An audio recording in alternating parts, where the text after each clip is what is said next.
എല്ലാവർക്കും നമസ്കാരം.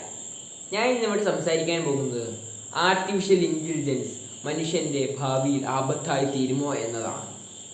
ഈ ഒരു ചോദ്യമാണ് ഇപ്പോൾ ഏറ്റവും കൂടുതൽ ഉയർന്നു വരുന്ന ഒരു ചോദ്യം എന്നത്. കാരണം അതിന് പല കാരണങ്ങളുമുണ്ട്. നമുക്കറിയാം, ഈ ആർട്ടിഫിഷ്യൽ ഇൻ്റലിജൻസ് വന്നതോടുകൂടി തന്നെ മനുഷ്യ ജീവിതത്തിൽ വലിയ മാറ്റങ്ങൾ തന്നെയാണ് ഉണ്ടായിക്കൊണ്ടിരിക്കുന്നത്. അത് നല്ല മാറ്റങ്ങളായിക്കോട്ടെ, അതുപോലെ തന്നെ മോശമായ മാറ്റങ്ങളും ആയിക്കോട്ടെ. മനുഷ്യൻ്റെ ജീവിതം കൂടുതൽ എളുപ്പമാക്കിയ ഒരു സാങ്കേതികവിദ്യ തന്നെയായിരുന്നു ആർട്ടിഫിഷ്യൽ ഇൻ്റലിജൻസ് എന്ന് പറയുമ്പോൾ. പക്ഷേങ്കിൽ ഇത് കാരണം മനുഷ്യർക്ക് ഉണ്ടായ ഒരു നഷ്ടമെന്ന് പറയുമ്പോൾ മനുഷ്യർ എളുപ്പത്തിൽ ചെയ്തിരുന്ന ജോലികളെല്ലാം ഇല്ലാതായി എന്നതാണ്. പക്ഷേങ്കിൽ അതിലൂടെ മനുഷ്യർക്ക് ഒരു ലാഭമുണ്ട്. ഈ പോയ ജോലികളെ ഇരട്ടി ജോലികളാണ് വീണ്ടും തിരിച്ചു വന്നത്. അതൊരു നല്ലൊരു കാര്യം തന്നെയാണ്. പക്ഷേങ്കിൽ അതത്ര എളുപ്പമല്ല പഠിച്ചെടുക്കാനും. അത് മാത്രമേ ഉള്ളൊരു ചെറിയ കാര്യം എന്ന് പറയുന്നത്. പണ്ടത്തെ ജോലി എന്ന് പറയുമ്പോൾ കണക്ക് കൂട്ടുന്നതും എഴുതുന്നതും ഒക്കെ ആയിരുന്നു. പക്ഷേങ്കിൽ ഇപ്പോൾ പുതിയ പുതിയ ജോലികൾ വളർന്നു വന്നുകൊണ്ടിരിക്കുകയാണ്. അതിനോടൊക്കെ പൊരുത്തപ്പെട്ട് മുൻപോട്ട് പോകാൻ ഇപ്പോഴത്തെ മനുഷ്യർ ബുദ്ധിമുട്ടുന്നു എന്നാണ് ഏറ്റവും വലിയ പ്രശ്നം എന്ന് പറയുന്നത്. നമുക്ക് ഈ ആർട്ടിഫിഷ്യൽ ഇൻ്റലിജൻസ് വന്നതോടുകൂടി തന്നെ പല മാറ്റങ്ങളും പല രംഗത്തും ഉണ്ടായിട്ടുണ്ട്. ഇപ്പോൾ ആരോഗ്യ രംഗത്താണെങ്കിൽ ഡോക്ടർമാർക്ക് ചികിത്സ എളുപ്പമാവുകയും, അതുപോലെ തന്നെ കൃഷി രംഗത്താവുകയാണെങ്കിൽ കൃഷിക്കാർക്ക് തൻ്റെ വിളയ്ക്ക് നല്ല ആരോഗ്യമുണ്ടോ എന്ന് തിരിച്ചറിയാൻ കഴിയുകയും, അതുപോലെ തന്നെ കമ്പ്യൂട്ടറിൻ്റെ വളർന്നു വരവും, പിന്നീട് കാലാവസ്ഥാ വ്യതിയാനവും അതുപോലെ തന്നെ ദുരന്തങ്ങളും മുൻകൂട്ടി അറിയാൻ കഴിയുന്നതും ഒക്കെ നല്ലൊരു ഉപകാരം തന്നെയാണ്. പക്ഷേങ്കിൽ നമ്മൾ വിദ്യാർത്ഥികളും പല കാര്യങ്ങളും അതിലൂടെ പഠിക്കേണ്ടതുണ്ട്. വിദ്യാർത്ഥികൾ ഇനിയുള്ള കാലങ്ങളിൽ ചെയ്യേണ്ട പല കാര്യങ്ങളുമുണ്ട്. ഇംഗ്ലീഷ് ഭാഷാ പഠനം നിർബന്ധമായും പഠിച്ചിരിക്കണം. അതുപോലെ തന്നെ ചെയ്യേണ്ട ഒരു കാര്യമെന്ന് പറയുമ്പോൾ മറ്റുള്ളവരുമായി നല്ല രീതിയിൽ ഇടപഴകാനും, അതുപോലെ തന്നെ പുതിയ മാറ്റത്തോട് പെട്ടെന്ന് പൊരുത്തപ്പെടാനും, ഓരോ ദിവസവും മെച്ചപ്പെടാനും, പുതിയ മാറ്റങ്ങൾ നേരത്തെ പഠിക്കാനും, സമയം വൈകാതെ പഠിക്കാനും ഒക്കെ നമ്മൾ പഠിച്ചിരിക്കേണ്ട അത്യാവശ്യം തന്നെയാണ് ഇപ്പോഴത്തെ കാലത്തെന്ന് പറയുമ്പോൾ. ഇനിയുള്ള കാലങ്ങളിൽ ജോലി ലഭിക്കണമെങ്കിൽ ഒരു ഡിഗ്രി മാത്രം പോരാ. അതിന് പല ഘട്ടങ്ങളുമുണ്ട്. ഡിഗ്രി അല്ലാതെ നമ്മുടെ സംസാരം എങ്ങനെയാണോ, അതുപോലെ തന്നെ നമ്മൾ മറ്റുള്ളവരുമായി എങ്ങനെ ഇടപഴകുമെന്നോ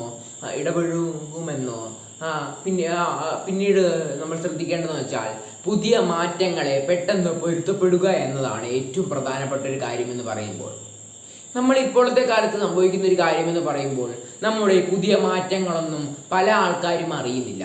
ഇപ്പോഴും പഴയ സംവിധാനങ്ങൾ ഉപയോഗിച്ചും പല വർക്കുകളും സമയമെടുത്തുമൊക്കെ ആയിരിക്കും ചെയ്യുന്നത്. പക്ഷേങ്കിൽ അതേ വർക്ക് നമ്മൾ ആർട്ടിഫിഷ്യൽ ഇൻ്റലിജൻസ് വളർന്നു വന്നതോടുകൂടി തന്നെ അത് എളുപ്പമായി സമയലാഭമൊക്കെ ഉണ്ടായിരിക്കും. പക്ഷേങ്കിൽ അതൊന്നും അറിയാത്തതുകൊണ്ട് അവർക്ക് പല സമയനഷ്ടവും, അതുപോലെ തന്നെ അവർക്ക് കൂടുതൽ ചിന്തിച്ച് എൻ്റെ മനസ്സമാധാനം കളയുകയും ഒക്കെ ചെയ്യുന്ന ഒരു സംഭവമാണ് ഇപ്പോൾ നടന്നു വരുന്നത്. അപ്പോൾ നമ്മൾ മാറ്റങ്ങളെ തിരിച്ചറിയുകയും അതുമായി മുൻപോട്ട് പോകാൻ നമ്മൾ പഠിക്കണം. ഇനിയുള്ള കാലങ്ങളിൽ വെറും ഒരു ഡിഗ്രി മാത്രം പോരാ നമുക്ക് ജോലി കിട്ടാൻ. അതുകൊണ്ട് തന്നെ നമ്മളെല്ലാവരും മാറ്റങ്ങൾ ഓരോ ദിവസവും നമ്മുടെ ലോകം മാറിക്കൊണ്ടിരിക്കുകയാണ്. അപ്പോൾ ആ മാറ്റത്തിനോടൊപ്പം നമ്മൾക്ക് മുമ്പോട്ട് പോയാൽ മാത്രമേ നമുക്ക് ഇനിയുള്ള കാലങ്ങളിൽ ജീവിക്കാൻ കഴിയുകയുള്ളൂ. ഇപ്പോൾ നമുക്കറിയാം, വിദ്യാഭ്യാസ കാലഘട്ടത്തിലും പല മാറ്റങ്ങളും കൊണ്ടുവരുന്ന കാര്യം നമുക്ക് കണ്ടു തന്നെയാണല്ലോ. അത് വന്നതോടുകൂടി തന്നെ കുട്ടികൾക്ക് കമ്പ്യൂട്ടറുമായി കൂടുതൽ ഇടപെടാൻ കഴിയുകയും, കമ്പ്യൂട്ടർ ഉപയോഗിക്കാൻ പഠിക്കുകയും, അതുപോലെ തന്നെ പല ആപ്പുകളും എങ്ങനെ തുറക്കാമെന്നും അതെങ്ങനെ ഉപയോഗിക്കാമെന്നും കുട്ടികൾക്ക് പഠിക്കാനുമൊക്കെ കഴിഞ്ഞു.